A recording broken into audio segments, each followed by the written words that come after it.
Maoist రహిత రాష్ట్రంగా తెలంగాణ మారబోతుందా? ఈ ఏడాది మావోయిస్టు లొంగుబాట్లలో తెలంగాణ అగ్రస్థానంలో ఉంది. ఈ ఒక్క ఏడాదిలోనే 509 మంది మావోయిస్టులు లొంగిపోయారు. ఇక మావోయిస్టులు అజ్ఞాతం వీడాలంటూ కూడా తెలంగాణ సీఎం పిలుపు ఇవ్వటం, మిగిలిన మావోయిస్టుల్లో తెలంగాణ నుంచి 54 మంది కూడా లొంగిపోయే దిశగా కూడా అడుగులు వేయటం, పోలీసుల రికార్డుల్లో ఉన్నది మాత్రం 21 మందే ఉన్నారు. కానీ వారిలో కేంద్ర కమిటీలో 5, రాష్ట్ర కమిటీలో కూడా 8 మంది, వేరువేరు హోదాల్లో కూడా మరో 8 మంది ఉన్నట్లు తెలుస్తుంది. ఇక వీరంతా కూడా లొంగిపోతే మావోయిస్టు రహిత రాష్ట్రంగా తెలంగాణ మారబోతోంది. దీనికి కొన్ని అడుగులు మాత్రమే ఉన్నాయి. ఇక ఇప్పటికే మావోయిస్టు రహిత రాష్ట్రంగా మధ్యప్రదేశ్ నిలిచింది. ఆపరేషన్ కగార్ లక్ష్యం కంటే ముందు కూడా ప్రకటించుకుంది. ఈ మేరకు కూడా మధ్యప్రదేశ్ అక్కడ ఉన్నటువంటి ఎంపీ సీఎం మోహన్ యాదవ్ కూడా ఈ మేరకు ప్రకటించారు. ఆపరేషన్ కగార్ అంటే మనందరికీ కూడా తెలిసిందే, మావోయిస్టుల్ని మొత్తాన్ని కూడా ఏరివేసే దిశగా ఈ ఆపరేషన్ కగార్ని చేపట్టారు. ఈ కగార్ ఆపరేషన్ కూడా చాలా అగ్రెసివ్గా కొనసాగుతుంది. కానీ దీనికన్నా ముందలే కూడా మావోయిస్టు రహిత రాష్ట్రంగా మధ్యప్రదేశ్ నిలిచింది. మధ్యప్రదేశ్ బాటలో ఇప్పుడు తెలంగాణ రాష్ట్రం కూడా నడుస్తుందనే చెప్పాలి. మరికొన్ని అడుగుల్లో కూడా తెలంగాణ రాష్ట్రం మావోయిస్టు రహిత రాష్ట్రంగా మారబోతున్నట్లుగా సంకేతాలు అందుతున్నాయి. ఇక ఇప్పుడు కేవలం కొంతమంది మావోయిస్టులు మాత్రమే మిగిలి ఉన్నారు. ఆ మావోయిస్టుల లొంగుబాటు కోసం అయితే ముమ్మర ప్రయత్నాలు కొనసాగుతున్నాయి. ఇప్పటికే కూడా మావోయిస్టులు అందరూ కూడా లొంగిపోయేందుకైతే క్యూలు కడుతూ ఉన్నారు. ఇంకా ఈ ఏడాది మావోయిస్టుల లొంగుబాటులో కూడా తెలంగాణ అగ్రస్థానంలో నిలిచింది.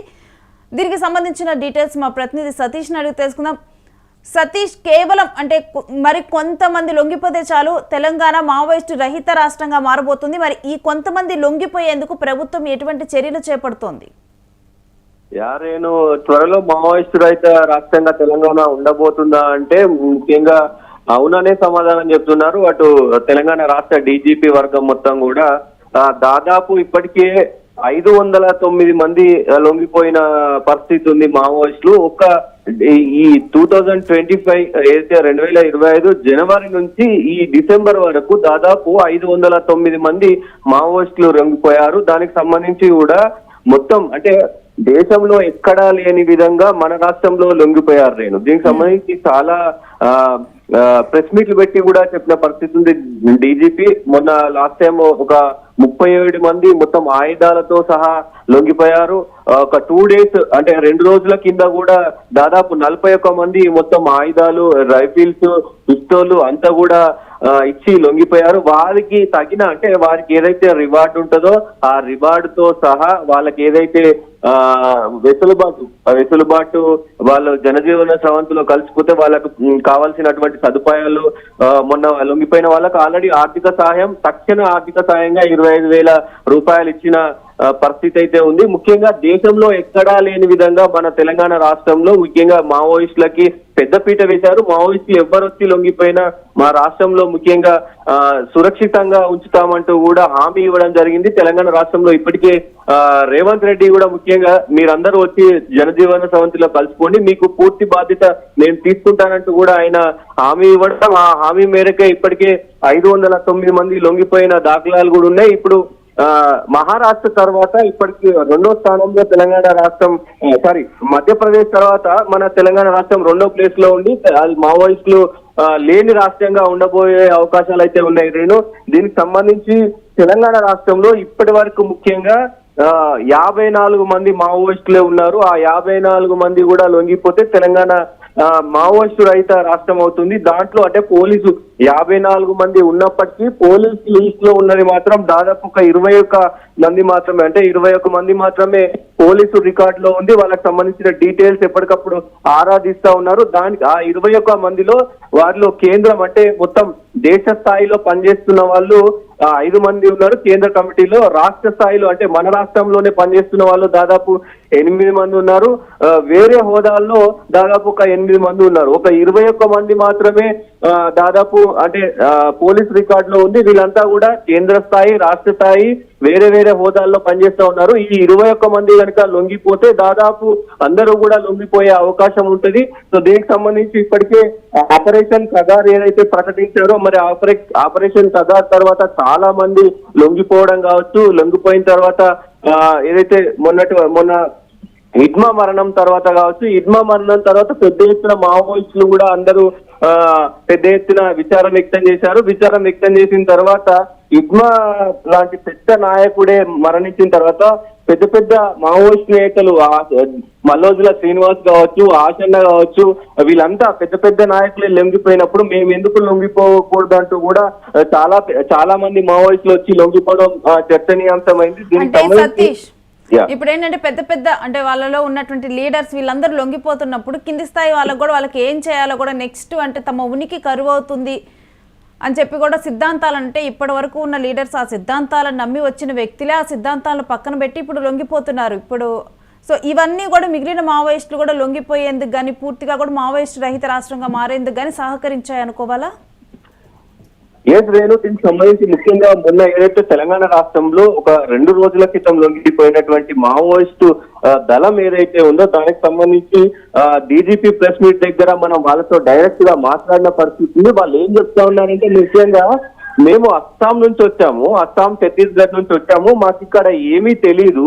సో పెద్ద పెద్ద నాయకులు అక్కడికి వేరే అంటే కొత్త ప్రాంతాలకు వెళ్ళాలి అని చెప్తా ఉన్నారు. ఇప్పుడున్న పరిస్థితుల ప్రకారం మేము కొత్త ప్రాంతాలకు వెళ్తే మాకు అక్కడ అసలు జనాలు ఎట్లా ఉంటారో తెలియదు, అక్కడ ప్రదేశం ఎట్లా ఉంటుందో తెలియదు, అక్కడ దండకారణ్యం కూడా ఎట్లా ఉంటుందో తెలియదు, దాని జియోగ్రఫీ ఎట్లా ఉంటుందో తెలియదు.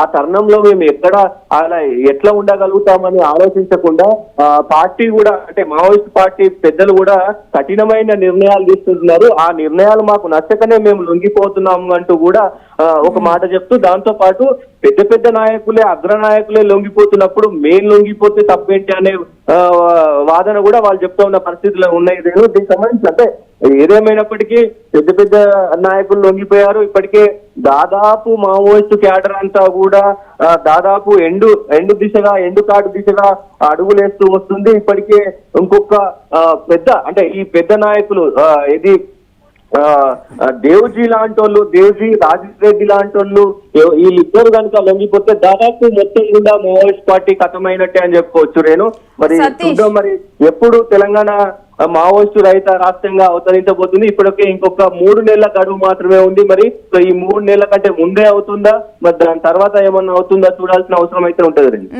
అయితే పెద్ద ఎత్తున కూడా మావోయిస్టులు 500కు పైగా కూడా మావోయిస్టులు ఈ సంవత్సరం లొంగిపోయారు. వీళ్ళందరినీ కూడా జనజీవన స్రవంతిలో కలిపేందుకు, జనజీవన స్రవంతిలో వాళ్ళందరూ ఉండేందుకు కూడా ప్రభుత్వం ఏమైనా ప్రత్యేకంగా వీళ్ళకి పథకాలు ఇవ్వటం కానీ ఏర్పాట్లు చేయటం కానీ ఏమైనా కొనసాగుతుందా? తక్షణ సహాయం కింద దాదాపు లొంగిపోయిన వారు అందరికి కూడా 25,000 ఇస్తా ఉన్నారు. ముఖ్యంగా వీళ్ళ పైన రివార్డులు ఉంటాయి. రేణు, దీనికి సంబంధించి అంటే ఒక్కొక్కరు ఈ పర్సన్ కనుక లొంగిపోతే 1,00,000 రూపాయలు, ఈ పర్సన్ కనుక లొంగిపోతే దాదాపు మీరు హిడ్మా చూడొచ్చు, హిడ్మా పైన దాదాపు 2 కోట్ల రివార్డు ఉంది. ఆయనను పట్టించినా లేకపోతే ఆయన లొంగిపోయినా 2 కోట్ల రివార్డు పట్టించిన వారికి ఇస్తారు, లేదంటే ఆయన కనుక లొంగిపోతే ఆయనకే ఇచ్చేస్తారు. సో వాళ్ళ తలల పైన ఒక్కొక్క రివార్డు ఉంటుంది. ఆ రివార్డు మేరకే ఆ రివార్డును కూడా వాళ్ళకే లొంగిపోతున్నారు కాబట్టి వాళ్ళకే ఇచ్చేస్తారు. సో దాంతో పాటు ఆ ఆర్థిక సహాయం ఇస్తారు. ఆర్థిక సహాయం తో పాటు వీళ్ళు ఏదైతే గన్నులతో లొంగిపోతారో ఆ గన్నులు కూడా ఏ ప్రైజ్ ఉంటుంది. ఒక్కొక్క గన్ను 5 లక్షలు ఉంటుంది, ఒక్కొక్క గన్ను 3 లక్షలు ఉంటుంది, ఒక్కొక్క గన్ను 1,00,000 రూపాయలు ఉంటుంది. ఏ గన్నుతో వాళ్ళు లొంగిపోతే కనుక ఆ గన్నుకు సంబంధించిన ఆ లావాదేవీలు కూడా ఇస్తారు. సో మొత్తానికి తెలంగాణ ప్రభుత్వం అయితే ఎప్పటి నుంచో అంటే రేవంత్ రెడ్డి ఇప్పటికే చెప్పాడు, వాళ్ళను ఎలాంటి ఇబ్బందులు పెట్టొద్దు, వాళ్ళు ఒకవేళ వచ్చి లొంగిపోతే కనుక వాళ్ళకి సంబంధించిన ఏ విసులుబాటు అయినా మీరు కల్పించండి అంటూ కూడా చెప్పిన పరిస్థితి ఉంది. ఇప్పటికే డీజీపీ 1,42,00,000 మా దగ్గర అమౌంట్ ఉంది, దానికి సంబంధించి అంటే రివార్డ్ అమౌంట్ ఉంది, ఆ రివార్డ్ అమౌంట్ మీకే ఇచ్చేస్తామని కానీ ఆయన ఓపెన్ గానే చెప్పారు. రేణు, దీనికి సంబంధించి మరి ఇంకా పూర్తి పరిణామాలు ఇప్పుడు ఈ 21 మందిలో మరి ఎవరెవరు లొంగిపోతారు ఏంటి అనేది చూడాల్సిన అవసరం అయితే ఉంది. Right, thanks for the details Satish. ఇక మావోయిస్టు రహిత రాష్ట్రంగా కూడా తెలంగాణ అవతరించబోతోంది. దీనికి కొన్ని అడుగుల దూరంలో కూడా ఇప్పుడైతే తెలంగాణ ఉంది. గతంలో చూసుకుంటే కనుక మధ్యప్రదేశ్ కూడా ఇదే విధంగా మావోయిస్టు రహిత రాష్ట్రంగా కూడా మారటం జరిగింది. అక్కడ ఉన్నటువంటి ఎంపీ కూడా స్వయంగా ప్రకటించారు ఆపరేషన్ కగార్ చేపట్టక ముందర. ఇక ఆపరేషన్ కగార్ చేపట్టిన తర్వాత మావోయిస్టులు అందరూ కూడా లొంగిపోతూ ఉన్నారు. తెలంగాణ అయితే మరికొన్ని రోజుల్లో కూడా మావోయిస్టు రహిత రాష్ట్రంగా అవతరించబోతుంది. ఆపరేషన్ కగార్లో మొట్టమొదటిగా కూడా మావోయిస్టులు ఏరివేసిన రాష్ట్రంగా కూడా తెలంగాణ మారబోతోంది అంటూ కూడా ఇప్పుడైతే కొన్ని మనకి అర్థమవుతుంది. మరి ఎన్ని రోజులు దీనికి సమయం పడుతుందని గారు చెప్పలేము. ఎందుకంటే 21 మంది మావోయిస్టులు అయితే అఫీషియల్గానైతే ఇప్పుడు ప్రభుత్వం లిస్టులో ఉన్నారు. మరి వారందరూ ఎప్పుడు లొంగిపోబోతున్నారు ఏంటి అనేది కూడా మనం చూడాలి.